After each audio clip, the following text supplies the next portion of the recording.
Hi ಸ್ನೇಹಿತರೆ, welcome to our channel Mithun Raj ಅಡಿಗೆ ಮನೆ. ಇವತ್ತಿನ ವಿಡಿಯೋದಲ್ಲಿ ಸ್ಪೆಷಲ್ ಆಗಿ ನಾನು ರೆಸ್ಟೋರೆಂಟ್ ಸ್ಟೈಲಲ್ಲಿ ಅಥವಾ ಡಾಬಾ ಸ್ಟೈಲಲ್ಲಿ ಮಾಡುವಂಥ ಎಗ್ ಮಸಾಲ ಕರಿನ ಯಾವ ರೀತಿ ಮಾಡ್ಬೋದು ಅಂತ ಹೇಳ್ಕೊಡ್ತೀನಿ. ನಾವು ಸಾಮಾನ್ಯವಾಗಿ ಏನು ಮಾಡ್ತೀವಿ, ಎಗ್ ಮಸಾಲ ಕರಿ ಅಂತಂದರೆ ಎಗ್ಗನ್ನು ಬಾಯ್ಲ್ ಮಾಡಿಬಿಟ್ಟು ಕುದಿಸ್ಬಿಟ್ಟು ಉಪ್ಪು ಖಾರ ಹಾಕಿ ಈರುಳ್ಳಿ ಟೊಮೆಟೊ ಹಾಕಿ ಮಾಡ್ತಿರ್ತೀವಿ. ಆ ರೀತಿ ಮಾಡೋದಲ್ಲದೆ ಸ್ವಲ್ಪ ಡಿಫ್ರೆಂಟ್ ಆಗಿ ಈ ರೀತಿ ಮಸಾಲ ಹಾಕ್ಬಿಟ್ಟು ಈ ವಿಧಾನದಲ್ಲಿ ಎಗ್ ಮಸಾಲ ಕರಿನ ಟ್ರೈ ಮಾಡಿ ನೋಡಿ. ತುಂಬಾನೇ ರುಚಿಯಾಗಿರುತ್ತೆ. ಯಾವಾಗಲೂ ಇದೇ ರೀತಿನೇ ಮಾಡ್ಕೊಂಡು ತಿಂತೀರಾ, ಇದು ಅಂತ ಗ್ಯಾರಂಟಿ. ತಡ ಮಾಡದೆ ವಿಡಿಯೋ ಸ್ಟಾರ್ಟ್ ಮಾಡೋಣ. ಮೊದಲನೇದಾಗಿ ನಾನು 6 ಮೊಟ್ಟೆನ ಕುದಿಸ್ಬಿಟ್ಟು ಮೇಲ್ಗಡೆ ಶೆಲ್ ಎಲ್ಲ ತೆಗೆದು ಈ ರೀತಿ ನೀಟಾಗಿ ತೊಳೆದ್ಬಿಟ್ಟು ತೊಗೊಂಡಿದ್ದೀನಿ. ಈ ಮೊಟ್ಟೆನ 2 ಭಾಗಗಳಾಗಿ ಕಟ್ ಮಾಡ್ಕೋಬೇಕು. ಆ್ಯಂಡ್ ನಿಮ್ಮೆಲ್ಲರ ಹತ್ರ ಒಂದು ರಿಕ್ವೆಸ್ಟ್, ನನ್ನ ಚಾನಲ್ನ ಮೊದಲನೇ ಬಾರಿ ನೋಡ್ತಾ ಇದ್ರೆ ಪ್ಲೀಸ್ ಎಲ್ಲರೂ ದಯವಿಟ್ಟು ಸಬ್ಸ್ಕ್ರೈಬ್ ಮಾಡ್ಕೊಳ್ಳಿ. ಪಕ್ಕದಲ್ಲಿರುವಂಥ ಬೆಲ್ ಬಟನ್ನ ಕ್ಲಿಕ್ ಮಾಡಿದರೆ ನಾನು ಯಾವಾಗ ವಿಡಿಯೋಸ್ ಹಾಕಿದ್ರೆ ನೋಟಿಫಿಕೇಶನ್ ಬರುತ್ತೆ. ಎಲ್ಲ ಮೊಟ್ಟೆನ ಈ ರೀತಿ 2 ಭಾಗಗಳಿಗೆ ಕಟ್ ಮಾಡಿಕೊಂಡು ಒಂದು ಪ್ಲೇಟಲ್ಲಿ ಹಾಕ್ಕೊಂಡು ರೆಡಿ ಮಾಡ್ಕೊಂಡಿದ್ದೀನಿ. ನಂತರ ಒಂದು ಮಿಕ್ಸಿ ಜಾರಿಯಲ್ಲಿ 1 ಟೀ ಸ್ಪೂನ್ ಅಷ್ಟು ಮೆಣಸು ಹಾಕ್ತಾ ಇದ್ದೀನಿ.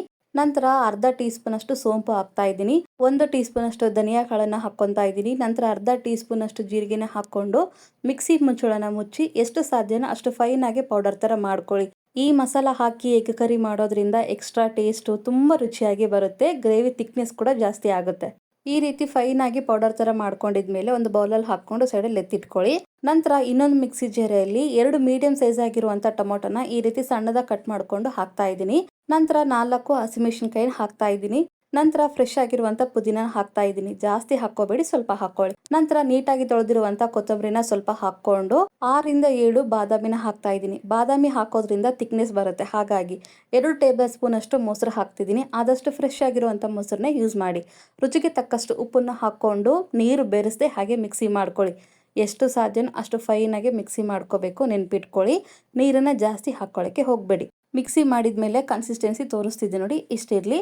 ಈ ಎಗ್ ಮಸಾಲ ಕರಿಗೆ ಎಗ್ಗನ್ನ ಫ್ರೈ ಮಾಡ್ಕೊಳ್ಳೋಕ್ಕೆ ಒಂದು ಪಾನಲ್ಲಿ 1 ಟೇಬಲ್ ಸ್ಪೂನ್ ಅಷ್ಟು ಎಣ್ಣೆನ ಹಾಕ್ಕೊಂಡು ವಿಡಿಯೋದಲ್ಲಿ ತೋರಿಸ್ತಿರೋ ಹಾಗೆ ಎಗ್ಗನ್ನ ಇಟ್ಬಿಟ್ಟು 1/4 ಟೀ ಸ್ಪೂನ್ ಅಷ್ಟು ಅರಿಶಿಣ, 1/4 ಟೀ ಸ್ಪೂನ್ ಅಷ್ಟು ಖಾರದ ಪುಡಿ ಹಾಕ್ಕೊಂಡು ರುಚಿಗೆ ತಕ್ಕಷ್ಟು ಉಪ್ಪನ್ನು ಹಾಕ್ಕೊಳ್ಳಿ.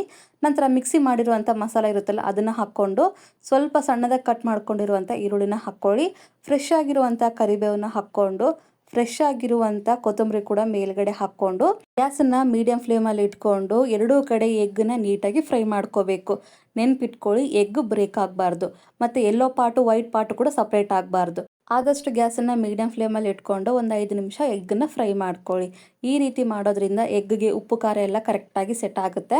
ಇವಾಗ ಇದು ರೆಡಿಯಾಗಿದೆ, ಸೈಡ್ಗಿರಲಿ. ನಂತರ ಕಡಾಯಲ್ಲಿ ನಾನು ಒಂದು 3 ಇಂದ 4 ಟೇಬಲ್ ಸ್ಪೂನ್ ಅಷ್ಟು ಎಣ್ಣೆ ಹಾಕ್ತಿದ್ದೀನಿ. ಎಣ್ಣೆನ ಸ್ವಲ್ಪ ಜಾಸ್ತಿನೇ ಹಾಕ್ಕೊಳ್ಳಿ, ರುಚಿ ಚೆನ್ನಾಗಿರುತ್ತೆ.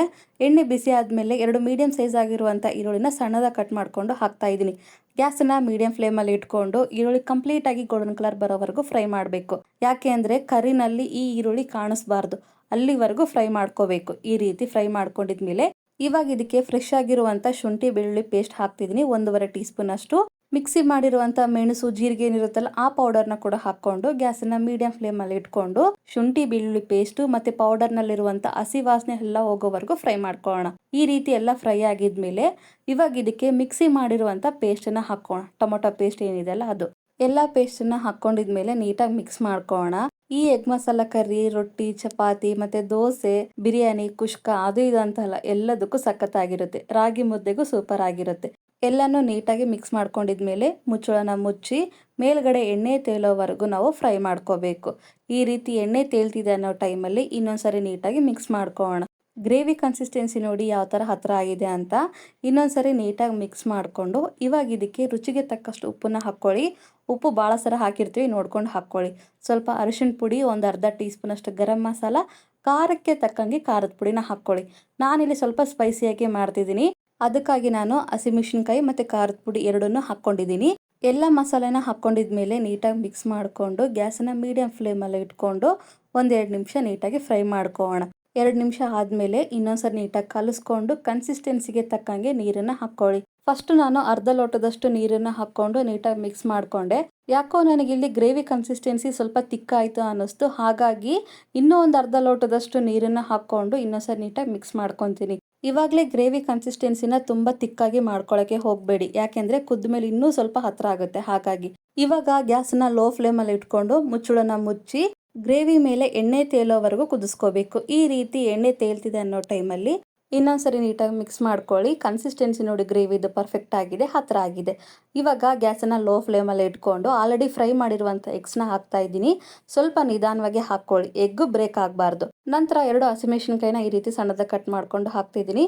1 ಟೀ ಸ್ಪೂನ್ ಕಸೂರಿ ಮೇಥಿ, ನಂತರ ಫ್ರೆಶ್ ಆಗಿರುವಂಥ ಕೊತ್ತಂಬರಿನ ಹಾಕ್ಕೊಂಡು ನಿಧಾನವಾಗಿ ಕಲಿಸ್ಕೋಬೇಕು. ಎಗ್ ಮಾತ್ರ ಬ್ರೇಕ್ ಆಗಬಾರ್ದು, ಅದು ಒಂದು ಮಾತ್ರ ನೆನ್ಪಿಟ್ಕೊಳ್ಳಿ. ಎಲ್ಲವನ್ನೂ ನೀಟಾಗಿ ಕಲಿಸ್ಕೊಂಡಿದ್ಮೇಲೆ ಮುಚ್ಚಳನ ಮುಚ್ಚಿ 2 ನಿಮಿಷ ಕುದಿಸ್ಕೊಂಡ್ಬಿಟ್ರೆ ತುಂಬಾನೇ ಸಿಂಪಲ್ ಆಗಿರುವಂಥ ಎಗ್ ಮಸಾಲ ಕರಿ ರೆಡಿನೇ ಆಗೋಗುತ್ತೆ. ನೋಡ್ತಿದ್ರೇನೆ ಬಾಯಲ್ಲಿ ನೀರು ಬರುತ್ತಲ್ಲ, ಅಷ್ಟು ರುಚಿಯಾಗಿರುತ್ತೆ. ಕನ್ಸಿಸ್ಟೆನ್ಸಿ, ಕಲರ್ ಎಲ್ಲನೂ ಪರ್ಫೆಕ್ಟ್ ಆಗಿ ಬಂದಿದೆ. 6 ಮೊಟ್ಟೆಗೆ ಎಷ್ಟು ಕ್ವಾಂಟಿಟಿನ ಹಾಕಬೇಕು ಅನ್ನೋದು ಎಲ್ಲ ಪರ್ಫೆಕ್ಟಾಗಿ ಹೇಳಿದ್ದೀನಿ. ಒಂದ್ಸರಿ ನಾನು ಹೇಳ್ಕೊಟ್ಟಂಗೆ ಈ ವಿಧಾನದಲ್ಲಿ ಖಂಡಿತ ಟ್ರೈ ಮಾಡಿ ನೋಡಿ. ನಿಮಗೂ ನಿಮ್ಮ ಮನೆಯವ್ರಿಗೆಲ್ಲರಿಗೂ ಇಷ್ಟ ಆಗೋದಂತೆ ಗ್ಯಾರಂಟಿ. ಈ ರೆಸಿಪಿನ ಟ್ರೈ ಮಾಡ್ತೀರಲ್ವಾ?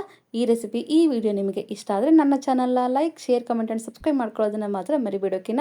ಮುಂದಿನ ವಿಡಿಯೋದಲ್ಲಿ ಮತ್ತೆ ಸಿಗ್ತೀನಿ. ಅಲ್ಲಿವರೆಗೂ ಟೇಕ್ ಕೇರ್, ಬಾಯ್.